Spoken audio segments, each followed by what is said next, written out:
Work.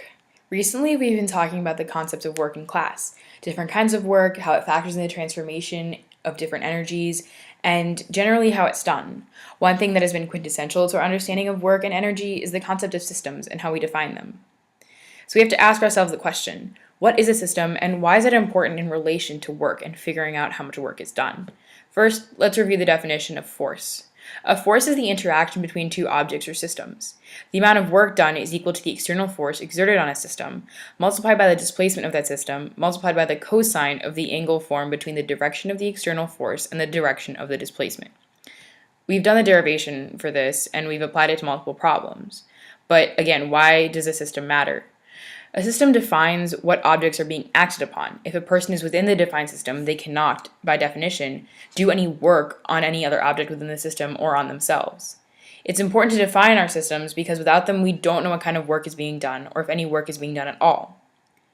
For example, if I was to drop this paperclip onto the table and ask you to find the amount of work done without specifying what was in the system, it would be an impossible task, and your answer would change depending on your interpretation of this incredibly vague question. Let's look at some different scenarios regarding systems and how defining them changes our answer to what kind of work is done. So first, in this scenario, let's imagine a man standing on top of a 10-story building. He throws a watermelon straight down. The only things in the system here are the watermelon and the earth. So what kind of work is being done? The answer here is positive work. The watermelon travels downward, and the force exerted on it by the man, who is not in the system, is also in the downwards direction. Thus, the angle between the displacement and the force exerted is 0, and cosine of 0 is 1, which means that the maximum amount of work is being done. Alright, let's look at the same scenario, but this time, the man is a part of the system, but the earth isn't. He still throws the watermelon off the top of the building, downwards, and the watermelon hits the ground and travels in the downwards direction. What kind of work is being done? It's still positive work, but this time the work isn't being done by the man because he's in the system. The work is being done by the earth. The displacement of the watermelon is still in the downwards direction, and because the earth is no longer in the system, it is exerting an external force on the system in the downwards direction as well. This force, as we know, that the earth exerts on an object as it's in free fall is equal to the watermelon's mass multiplied by the acceleration of the earth, which is 9.81 meters per second squared.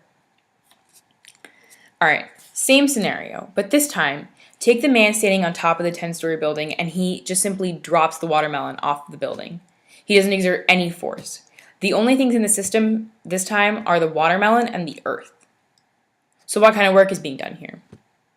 The answer is none. There is no work being done on this system. The man does not exert any force on the watermelon, he just drops it. And 0 multiplied by anything is 0. Thus, no work is done. Alright. Lastly, in the past 3 scenarios, we've been ignoring about the idea of air friction, and we assume that it doesn't exert any force on the watermelon as it hurtles towards the ground, whether it's dropped or thrown.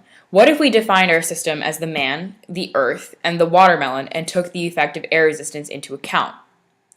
In this case, what kind of work is done? The work done is negative. And we have to ask ourselves why. This is because the air friction exerts an upwards force on the watermelon while it travels downwards.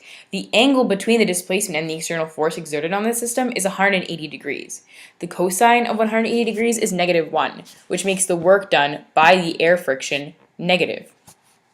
So the answer to what kind of work is done here changed every time we defined our system in a different way. Systems are important because without knowing what a system is, it's impossible to determine the kind of work done.